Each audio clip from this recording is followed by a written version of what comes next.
I never thought one moment of public humiliation could change my entire life. But that's exactly what happened the day my manager decided to use me as an example in front of the entire office. Until that day, I was the kind of person who tried to stay invisible at work. Head down, do your job, never cause trouble.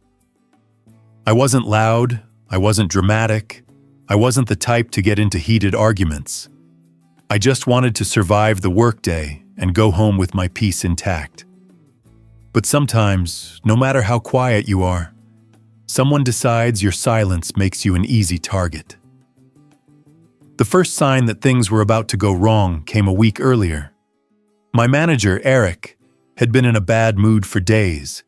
He was snapping at everyone, slamming drawers, walking around like the whole world owed him something.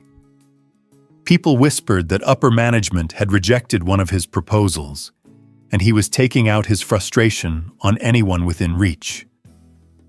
I tried to stay out of his way, but I work in a small office. There's only so much you can do. Eric didn't like me very much, though I never understood why. He always acted as if my calmness annoyed him. Once he told me, "You need to show more energy if you want to grow here." I remember nodding politely, even though I wasn't interested in growing anywhere near him. Anyway, that morning, the office was unusually tense. You could feel it in the air. People typing quietly, phones on silent, no laughter, no small talk. Everyone was waiting for the daily team meeting, hoping it would pass quickly. I walked into the conference room and took my usual seat near the back corner. Eric entered last, carrying a stack of papers and wearing a smile that didn't match the mood. It was the kind of smile people wear when they're about to do something cruel, but want it to look professional. He started the meeting normally, reviewing numbers, deadlines, and projects. Nothing unusual. I allowed myself to relax a little, thinking maybe he wasn't going to explode today. But I was wrong. Halfway through the meeting, Eric picked up a sheet of paper and said, "We need to discuss accountability. Some of you aren't performing at the level this company requires." Everyone stayed still. No one breathed. Then he looked directly at me. "Let's talk about yesterday's mistake," he said loudly. My stomach tightened. I had no idea what he was talking about. He continued, "Our client didn't receive the updated files because someone on this team," he paused and pointed at me, "sent the wrong version." The room went silent. Everyone turned to look at me. I could feel my face heating up. My hands started to shake under the table. I said softly, "I didn't send anything yesterday. I wasn't even assigned to that project." Eric ignored me. He walked toward me slowly, like he'd been rehearsing this moment.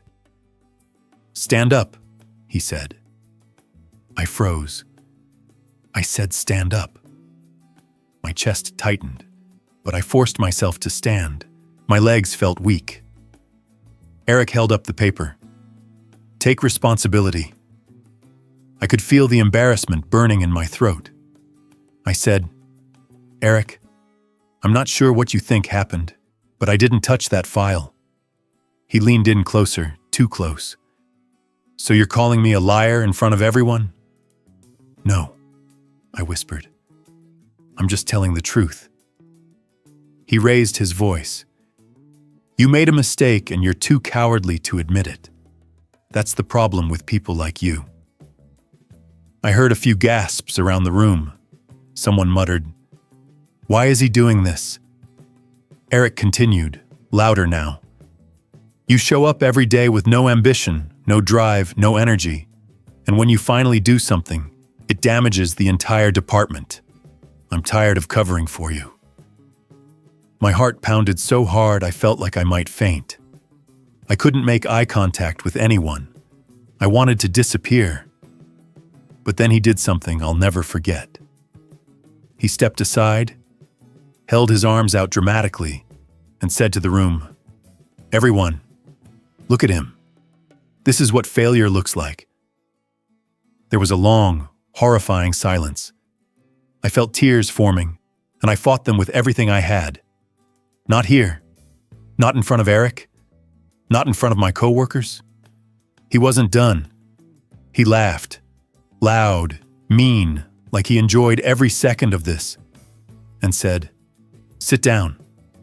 Try not to mess anything else up today." My legs gave out as I sat down. My vision was blurry. I don't remember anything else from the meeting. Afterward, most people avoided me. A few gave me sympathetic looks. One coworker whispered, "I'm so sorry." But no one dared stand up to Eric. I went home that night feeling broken, humiliated, worthless. I replayed the moment over and over again. I wished I had defended myself more. I wished someone else had spoken up. I wished the ground had swallowed me whole. But the next day, something unexpected happened. HR called me in. My first thought was, Eric reported me. But when I entered the office, the HR manager, Lisa, looked strangely gentle. "Please sit," she said. I sat carefully. Lisa folded her hands. "We received a report and some footage we need to discuss." I froze. "Footage?" She nodded. "We reviewed the hallway and conference room cameras from yesterday's meeting." My heart stopped. Cameras, of course. There were cameras in the conference room, small, discreet, easy to forget, but definitely there. And they had recorded everything. Lisa turned her monitor toward me. I saw myself on the screen, scared, cornered, humiliated. But the important part wasn't me.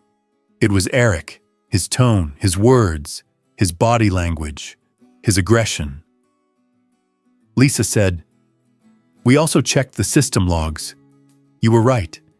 You never accessed the files he accused you of touching." My breath caught. She continued, "The responsible person admitted the mistake this morning. They told Eric yesterday, but he ignored it. He chose to blame you anyway." I felt a mix of anger and relief boil inside me. Lisa leaned forward. "I need to ask something difficult. Has this happened before?" I hesitated, then nodded slowly. "Yes." She sighed. "I suspected as much." She showed me another clip recorded weeks earlier where Eric snapped at me in the hallway for something minor. I barely remembered it, but the camera had caught his eyes, the rage, the way he shoved papers onto my desk aggressively. Lisa said, "We've been monitoring him for a while, but yesterday, what he did was unacceptable." My throat tightened. "So what now?" She looked at me with a seriousness that made me nervous. "We're taking action. Effective immediately." That afternoon, Eric was called into HR. He walked past my desk without looking at me. His face was rigid, pale. For the first time, he looked afraid. He spent almost an hour inside. No one knew what was happening, but the suspense filled the office like smoke. Then we saw him leave, carrying a small box of his things. He didn't say goodbye to anyone. The next day, the company announced his termination. They didn't give details, but HR sent a private email to me acknowledging the situation. I read it 3 times. I felt relief, justice, a little shock, and something else. Something I hadn't expected. Pride. Not because I fought back, because I didn't. But because the truth came out anyway. Because the camera caught what people often try to hide. Because my humiliation wasn't the end of the story. A week later, Lisa called me into her office again. She explained that the company wanted to offer me support. Counseling, mentorship, additional training, anything I needed to recover from everything Eric had put me through. But I said something that surprised even me. "I don't want to be invisible anymore." She smiled. then let's make sure you're not. Since then, my confidence has grown. I speak up more. I set boundaries. And I never again let someone make me feel small just because they have a title. Sometimes I still think about that day. The day Eric tried to break me. He used humiliation as a weapon. He tried to turn a room full of people against me. He tried to define me. But the camera caught what really happened. And the truth saved me. People say the workplace can be cruel.